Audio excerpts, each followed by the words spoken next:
तो जैसा कि दिख रहा है कि आज हम लोग लॉ ऑफ मोमेंटम यानी law of conservation of momentum के बारे में डिस्कस करने वाले हैं। बहुत कोई को तो ये समझ में नहीं आता है कि law of conservation of momentum है क्या।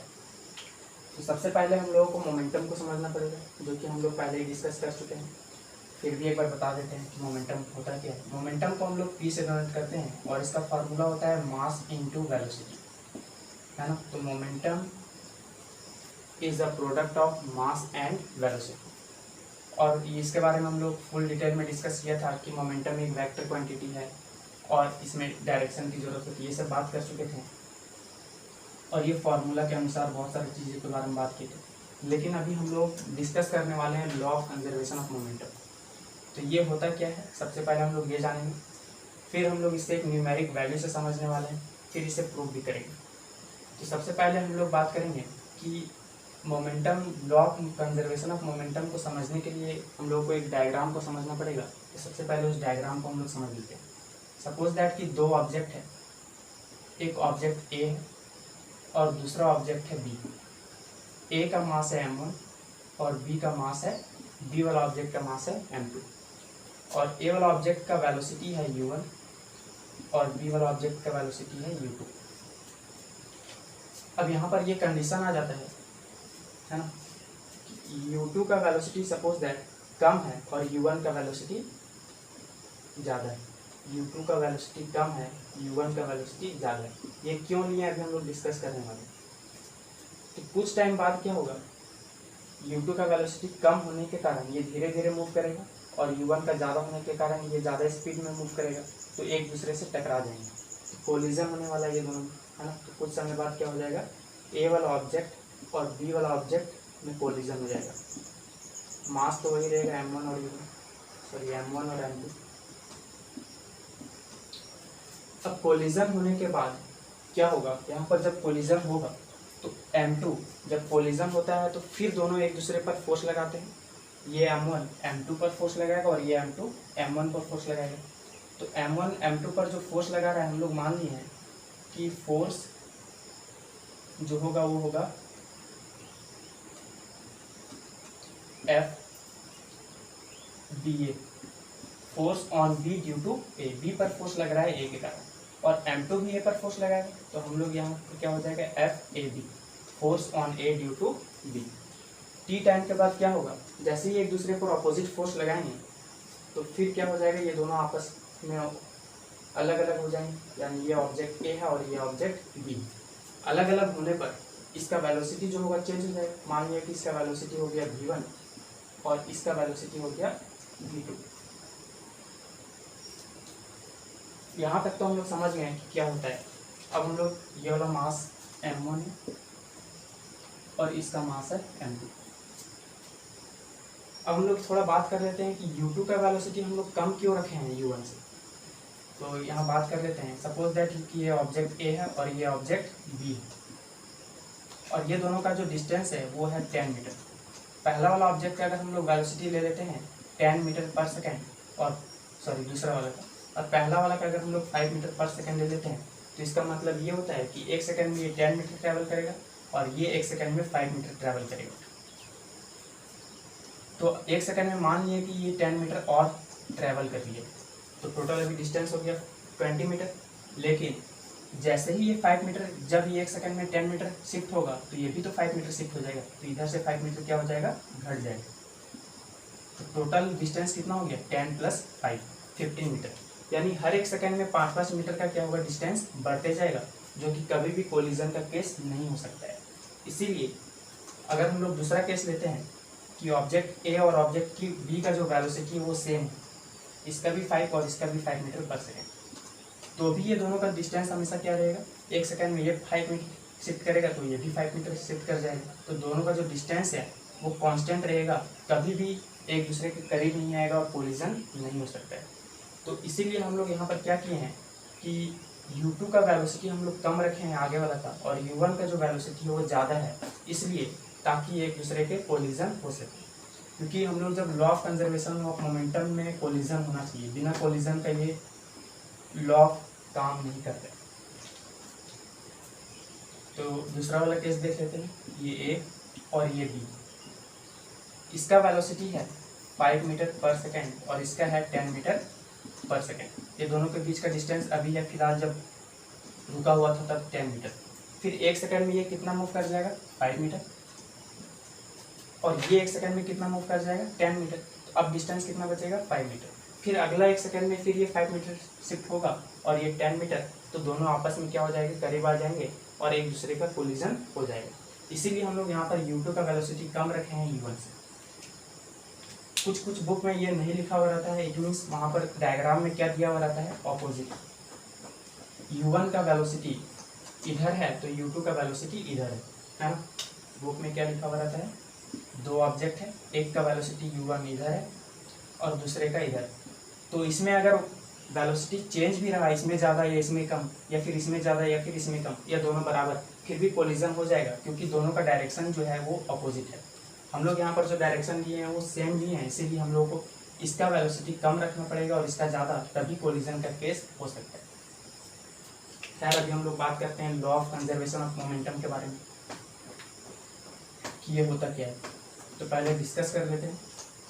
तो law of conservation of momentum ये बोलना चाहता है कि ये तो बिफोर कोलिजन का बात है, कोलिजन के पहले, और ये वाला जो है आफ्टर कोलिजन, टी टाइम के बाद क्या हो जाता है, कोलिजन के बाद इसका वेलोसिटी में चेंज हो जाता है। तो ये है आफ्टर कोलिजन। तो लॉ ऑफ मोमेंटम यानी law of conservation of momentum ये बोलना चाहता है कि कोलिजन के पहले का टोटल मोमेंटम और कोलिजन के बाद का टोटल मोमेंटम कंजर्व होता है, इक्वल होता है, चेंज नहीं होता है। कैसे? तो पहला वाला ऑब्जेक्ट का मास कितना है m1, इसका वेलोसिटी कितना है u1। एक का हम लोग मोमेंटम लिख चुके हैं, मास इंटू वेलोसिटी, प्लस दूसरे वाला ऑब्जेक्ट का मास कितना है m2 और इसका वेलोसिटी कितना है u2, तो m2 u2। ये जो होगा बिफोर कोलिजन का केस है, और आफ्टर कोलिजन का केस क्या होगा, m1 v1 plus m2 v2, m1 v1 plus m2 v2।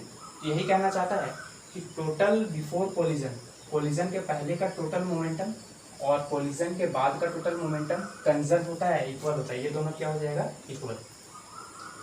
तो यहाँ तक तो ये समझ में आ गया कि कोलिजन के पहले और कोलिजन के बाद का जो टोटल मोमेंटम होता है वो कंजर्व होता है, इक्वल होता है।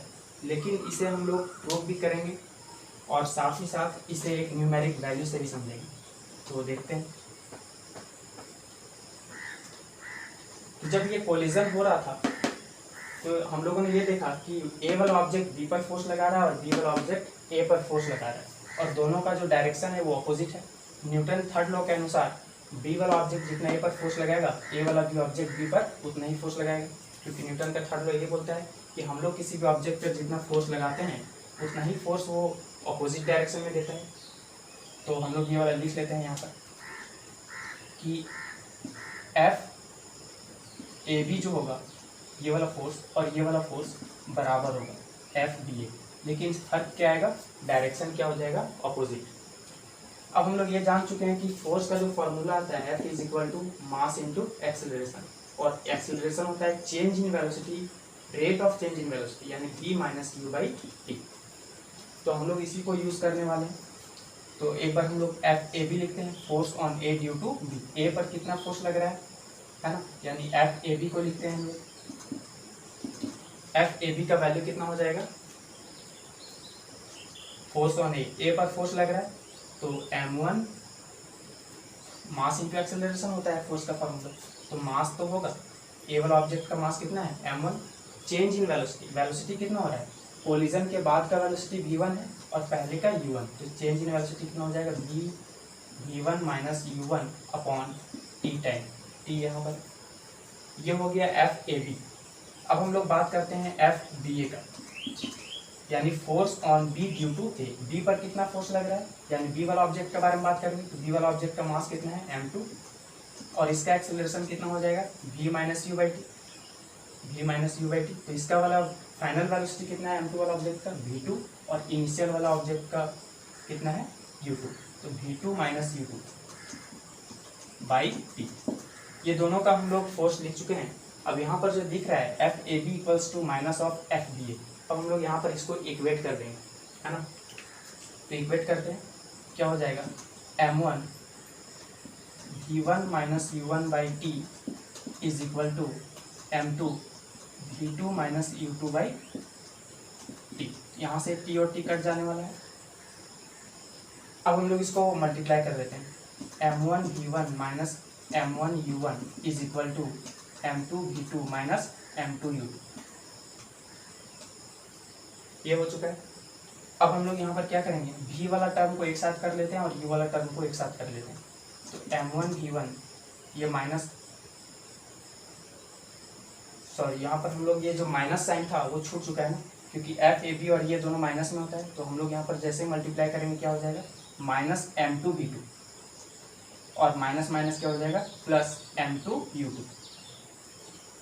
तो ये माइनस m2 v2 इधर आके क्या हो जाएगा, plus m2 v2 is equal to m1 u1 ये नेगेटिव में, उधर जाके क्या हो जाएगा, पॉजिटिव में m1 u1 प्लस क्या हो जाएगा m2 u2।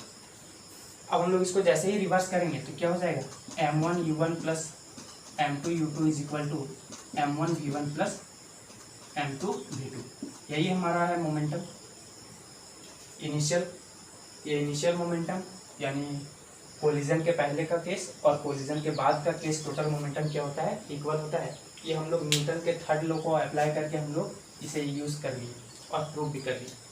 यहाँ पर ये नेगेटिव साइन इसलिए क्योंकि दोनों ऑपोजिट फोर्स यहाँ पर बात किए थे कि हम लोग जिस डायरेक्शन में फोर्स लगाते हैं उसका जो ऑपोजिट वाला ऑब्जेक्ट होता है वो उसके ऑपोजिट में फोर्स लगाता है, इसीलिए यहाँ पर नेगेटिव होता है। और यहाँ पर हमारा नेगेटिव छूट गया था तो बाद में हम लोगों ने अप्लाई कर दिया।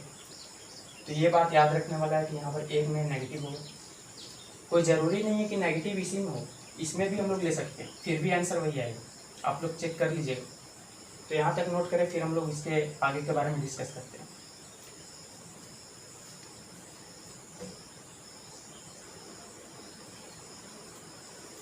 तो हम लोग यहाँ पर कोलिजन के पहले का केस जो लिए थे वो मोमेंटम टोटल और फाइनल मोमेंटम यानी कोलिजन के बाद का वो इक्वल होता है। यहाँ तक तो हम लोग समझ चुके हैं। लेकिन यहाँ किसी इंडिविजुअल के बारे में बात नहीं हो रहा है, यानी हम लोग एक के बारे में नहीं बोल सकते हैं कि इसका मोमेंटम घट गया, एक के बारे में बात नहीं हो रहा है। जितना भी ऑब्जेक्ट है टोटल होल ऑब्जेक्ट का एडिशन है ना। कोलिजन के पहले के टोटल ऑब्जेक्ट का मोमेंटम लिखेंगे, फिर कोलिजन के बाद का टोटल ऑब्जेक्ट का हम लोग मोमेंटम लिखेंगे, तब इक्वल होता है। किसी एक के बारे में हम लोग बात नहीं कर सकते हैं।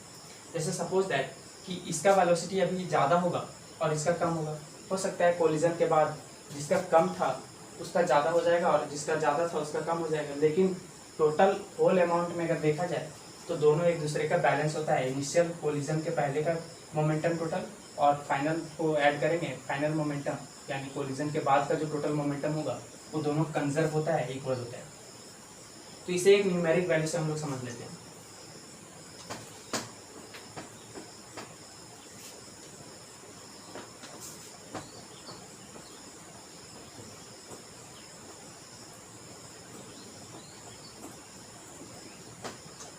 है ना कि आखिर ये बोलना क्या चाह रहा है। सपोज दैट कि हमारे पास एक ऑब्जेक्ट है ए और दूसरा ऑब्जेक्ट है हमारे पास बी। इसका वेलोसिटी, इसका मास जो है m1 है और इसका मास है m2। हम लोग मास को ले लेते हैं कुछ kg में, ताकि आप लोग न्यूमेरिक वैल्यू से इजीली समझ सकते हो, है ना। तो इसका मास हम लोग ले लेते हैं 2 kg और इसका जो वेलोसिटी है वो है 4 मीटर पर सेकेंड। और इसका जो मास है वो ले लेते हैं हम लोग, इसका भी मास सपोज दैट 2 kg या सपोज दैट 4 kg, है ना। और इसका जो वेलोसिटी है वो हम लोग ले लेते हैं 2 मीटर पर सेकेंड।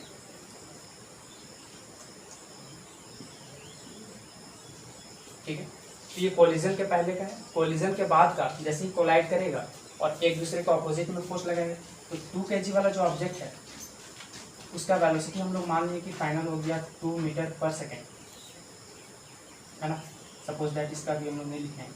और 4 kg का जो है वो हो गया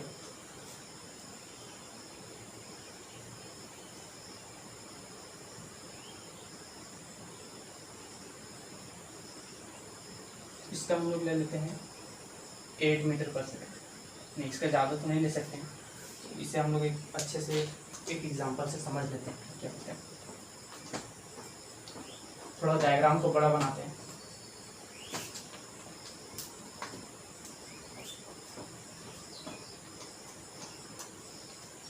तो ये ऑब्जेक्ट ए है और ये ऑब्जेक्ट बी। इसका मास हम लोग ले लेते हैं 4 kg और इसका मास ले लेते हैं 8 kg, है ना। इसका जो वेलोसिटी है इसको मान लेते हैं 2 मीटर पर सेकेंड और इसका मान लेते हैं 1 मीटर पर सेकेंड। तो टोटल मोमेंटम अभी ऑब्जेक्ट का कोलिजन के पहले के क्या हो जाएगा, m1u1 प्लस m2u2। तो m1 मास कितना है 4 इंटू u1 इसका वेलोसिटी कितना है 2 प्लस m2 का मास कितना है बी वाला ऑब्जेक्ट का 8 इंटू u2 का कितना है 1।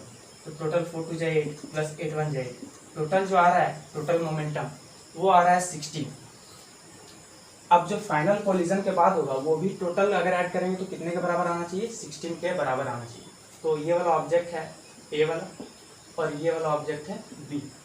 इसका तो मास था 4 kg और इसका मास था 8 kg, है ना।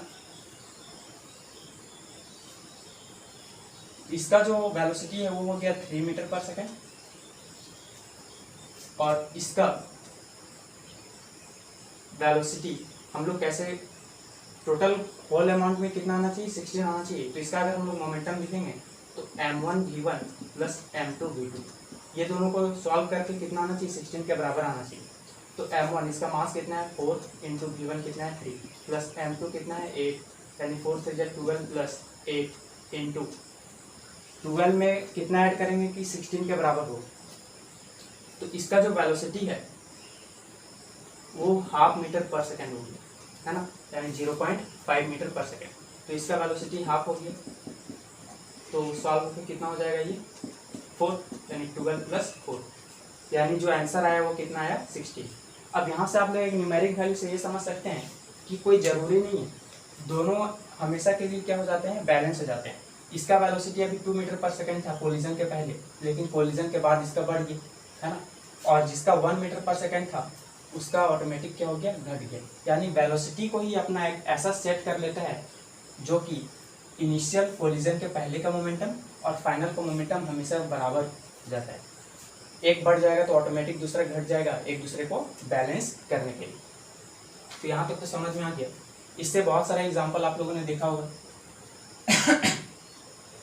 कि बुलेट से गन से हम लोग बुलेट चलाते हैं तो उसका क्वेश्चन भी हम लोग बना सकते हैं कि गन का हम लोग मास को m1 ले लेंगे और बुलेट का m2 और इनिशियल वेलोसिटी u1 और u2 क्या है 0 है क्योंकि गन भी रेस्ट में है और बुलेट भी रेस्ट में है। अगर कुछ वेलोसिटी दे देता पहले तो हम लोग उसका वेलोसिटी मान लेते, फिर फाइनल वेलोसिटी क्या हो जाएगा एक का दे देगा और दूसरे का निकालने दे दिया जाएगा। जैसे सपोज दैट इसी में एक क्वेश्चन देख लेते हैं।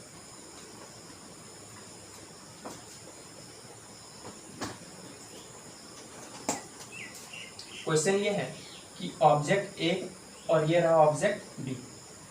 इसका जो मास है वो है 2 kg और इसका मास है 4 kg। इसका जो वेलोसिटी है वो 4 मीटर पर सेकेंड और इसका है 2 मीटर पर सेकेंड।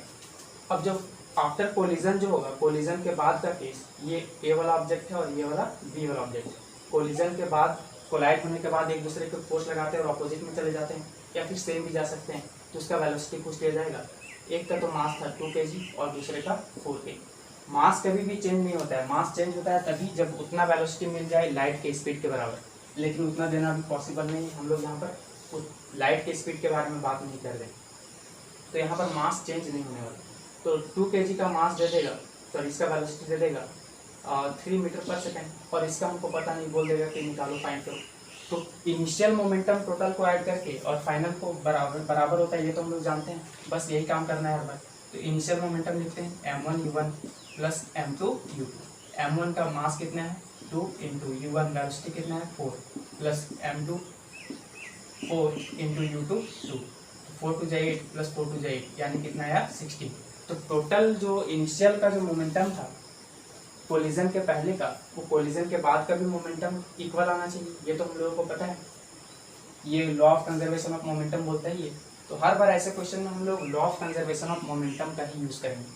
तो इसका क्या हो जाएगा m1v1 प्लस m2v2।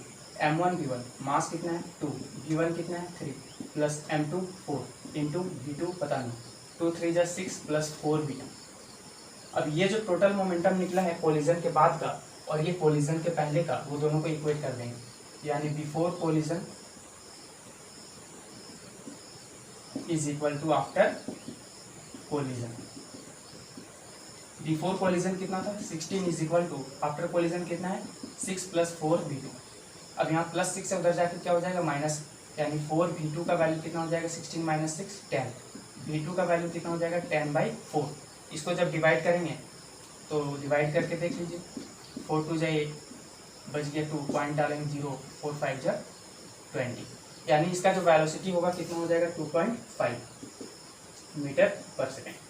तो हम लोग ऐसे निकाल सकते हैं। आप लोग चेक कर लीजिए कि ये 16 आ रहा है कि नहीं, इसको चेक कर लीजिए। यहाँ पर v2 की जगह पुट करके देखिए, 4 × 2.5 कितना हो जाएगा, इसको सॉल्व करेंगे तो 6 + 4 × 2.5 यानी कितना हो जाएगा इसका 10, 10 + 6 16। देखिए कोलिजन के पहले का मोमेंटम और कोलिजन के बाद का टोटल मोमेंटम 16 आ रहा है, यानी ये सही है ना, हम लोग बनाए सही। तो ऐसे चेक भी कर सकते हैं हम लोग। तो ये तो अच्छे से समझ में आ गया होगा कि law of conservation of momentum होता क्या है ना। कोलिजन के पहले का टोटल मोमेंटम और कोलिजन के बाद का टोटल मोमेंटम क्या होता है, इक्वल होता है, कंजर्व होता है। हम लोग एक के बारे में बात नहीं कर रहे हैं, इंडिविजुअल किसी के बारे में बात नहीं कर रहे हैं, टोटल के बारे में बात कर रहे हैं। टोटल ऑब्जेक्ट का जो मोमेंटम होगा उसका समेशन, एक के बारे में हम लोग डिस्कस नहीं कर सकते। मोमेंटम में होता क्या है, law of conservation of momentum में, कि किसी का जो वेलोसिटी है अगर कम हो गया है ना, सपोज दैट पहला का इनिशियल वेलोसिटी दिया है, तो उसको बैलेंस करने के लिए वेलोसिटी बढ़ या घट सकता है, लेकिन टोटल को जब हम लोग ऐड करेंगे तो टोटल कितना के बराबर आएगा, इनिशियल वाला के बराबर आता है।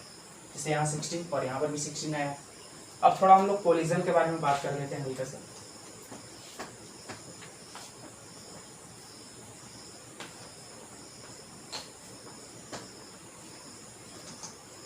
ये क्वेश्चन पूछा जाता है कि ऑब्जेक्ट ए और ऑब्जेक्ट बी, हम लोग यहाँ पर केस लिए थे कि ये इसका वेलोसिटी u1 है और इसका वेलोसिटी u2, ऑपोजिट डायरेक्शन में लिए थे, है ना, सॉरी सेम डायरेक्शन में लिए थे।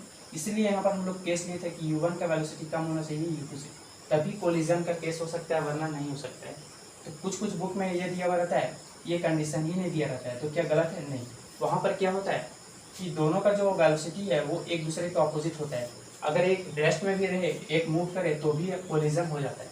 तो वहाँ पर उस बुक में क्या लिया जाता है कि दोनों का जो डायरेक्शन है वो ऑपोजिट है, तो वहाँ पर हम लोगों को ये कंडीशन अप्लाई करने की जरूरत नहीं पड़ता है।